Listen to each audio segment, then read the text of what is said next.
Bonjour les internautes, je me présente, je suis Cathy, je fais une seconde vidéo maintenant. Le thème donc qui va être abordé aujourd'hui est celui du sommeil. Le sommeil de votre enfant. Donc comme tout le monde le sait en tant que parent, le sommeil est quelque chose de très important pour votre enfant. Effectivement, il a un rôle réparateur sur l'organisme et participe également aux étapes de son apprentissage.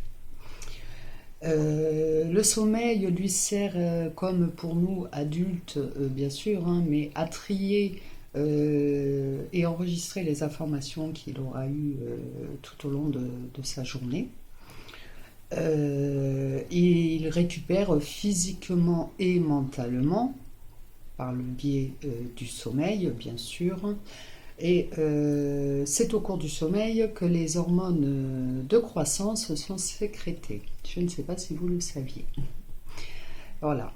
Le besoin de sommeil, évidemment, varie selon chaque enfant, bien sûr. Voilà. La nature et la durée du sommeil présentent des évolutions importantes. Des premiers mois de la vie à l'adolescence, l'enfant apprend d'abord à dormir à heures régulières. Voilà. Puis les siestes disparaissent petit à petit, bien sûr. Hein. Plus l'enfant grandit, plus on enlève les siestes, quoi. Hein. Puisque de toute façon, de lui-même, il ne voudra plus y aller, tout simplement. L'enfant ne fait plus de sieste en règle générale à partir de 6 ans. 6-7 ans, on peut commencer à enlever la sieste et le temps de sommeil quotidien diminue évidemment régulièrement jusqu'à l'âge adulte.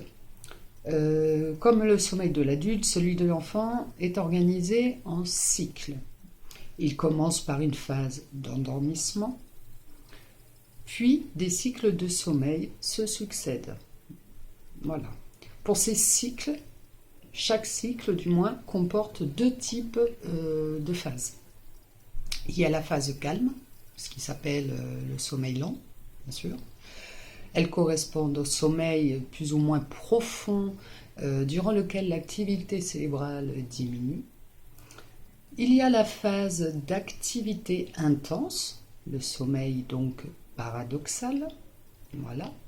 Il s'agit, entre guillemets, de la période durant laquelle le cerveau est aussi actif que pendant la journée. Voilà. C'est pourquoi on parle de sommeil d'ailleurs paradoxal. Durant ces phases, les personnes endormies rêvent et observent chez elles des mouvements oculaires rapides. Voilà. Une nuit correspond entre 4 et 6 cycles de sommeil à peu près, selon bien sûr chaque individu et chaque enfant, hein, bien sûr. Chaque cycle est composé de phases lentes et paradoxales. La durée de ces cycles et la nature des phases varient selon l'âge de l'enfant. Bien évidemment, comme je vous le répète depuis tout à l'heure. Donc de 0 à 2 ans, la stabilisation du sommeil. C'est-à-dire que les nouveau-nés dorment en moyenne 16 heures, à peu près. Comme chez l'adulte, on observe des variations d'un bébé à l'autre. Voilà. Certains ne dorment que 14 heures, d'autres 20 heures. Ce repos permet notamment la maturation du cerveau. Voilà. Chez le nourrisson, le sommeil est différent de celui du grand enfant, bien sûr. Chez le nouveau-né, un cycle de sommeil dure 50 minutes à 1 heure, ça dépend, bien sûr. Avec une phase agitée, une phase calme, plus courte, le sommeil agité occupe 50 à 60% de tout le temps durant lequel le bébé dort.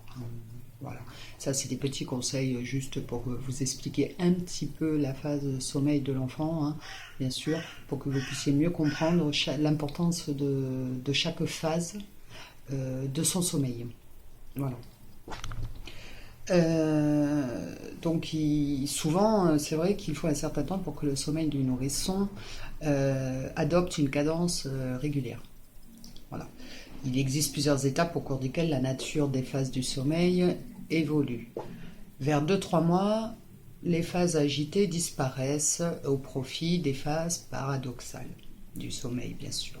Donc plus stable, celle-ci n'occupe plus qu'un tiers du temps du sommeil quotidien. Entre 6 et 24 mois, le sommeil se modifie encore pour se rapprocher de sa forme définitive. Le nombre de phases par cycle augmente et chaque cycle s'allonge, c'est-à-dire qu'il dort de plus en plus longtemps. Voilà. Entre 3 et 6 ans, la disparition de la fameuse sieste. Voilà. En général, vers 3 ans, la capacité à passer de l'assouplissement à l'état de veille est en cours de maturation. Aussi, durant cette période, l'enfant peut connaître certains troubles au niveau du sommeil, le temps que son corps s'adapte, bien évidemment. Donc le couchage qui permet de réduire les risques de mort subite du nourrisson, chose qui existe encore énormément, enfin qui arrive énormément encore de nos jours, ce qui est bien triste. Donc, toujours dans la même chambre, il faut coucher l'enfant. Le même environnement pour que l'enfant ait des repères pour la sieste. Voilà, volet ouvert ou mi-clos pour éviter d'induire une confusion dans l'esprit de l'enfant entre la journée, bien sûr, et le soir. Hein. Voilà. Et bien sûr, il faut coucher son enfant sur le dos, sur un matelas ferme adapté au lit, hein, évidemment, sans oreiller, ni couette, ni dans une turbulette ou chose qui pourrait l'empêcher de bouger. Voilà. La température de la chambre doit être entre 18 et 20 degrés, bien sûr, pour éviter qu'il n'ait trop chaud ou trop froid. C'est la température idéale, hein, j'ai envie de dire. Il faut bien sûr que l'enfant soit propre et changé avant de le mettre à la sieste, ce qui évitera qu'il couple son cycle de sommeil et qu'il se réveille parce qu'il a la couche sale ou voilà, hein, ça va plutôt de soi, mais bon, je pense qu'il est important quand même de le dire. Donc le respect du rythme du sommeil passe par l'instauration des rites. Voilà. Gestes, berceuses, objets traditionnels, temps de calme, voilà, dans la mesure du possible, hein, bien sûr. Il convient d'éviter de bouger un nourrisson en phase de sommeil paradoxal. Hein. On ne réveille pas un enfant qui dort. Jamais ne réveiller un enfant qui dort. Pour le nourrir, de même qu'on pose à la sieste un enfant qui s'endort pendant son repas, quoi. Hein. Je veux dire, voilà. Il est impératif au moment de la sieste de l'enfant que le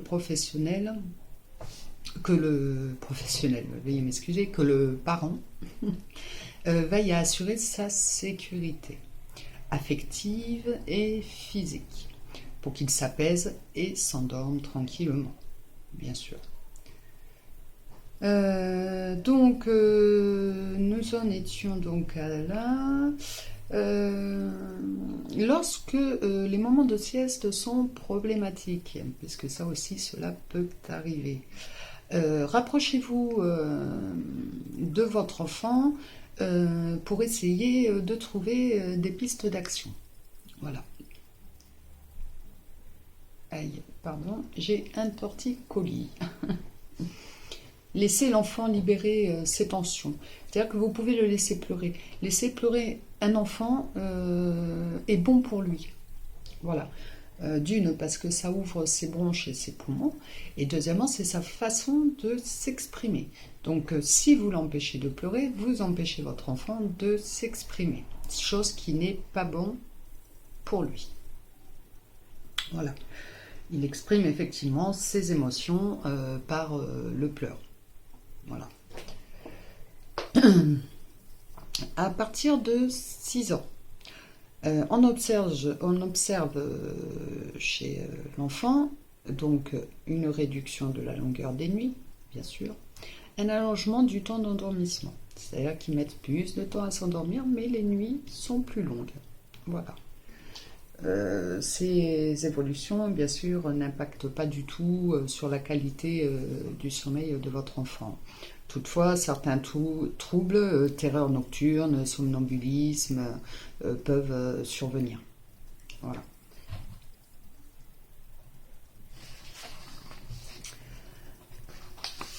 Donc, ne pas confondre l'hormone de croissance et l'hormone de sommeil, la mélatonine. Qu'est-ce que la mélatonine? La mélatonine est une glande qui est responsable de notre endormissement. Voilà. Elle est produite par la glande pinéale au centre du cerveau. Elle est libérée en l'absence de lumière dès la tombée de la nuit pour faciliter l'endormissement et pouvoir s'endormir bien plus paisiblement et plus facilement, bien sûr. Selon une étude effectuée d'ailleurs en 2011, la lumière bleue émise par les écrans comme la télévision, les ordinateurs, les téléphones portables,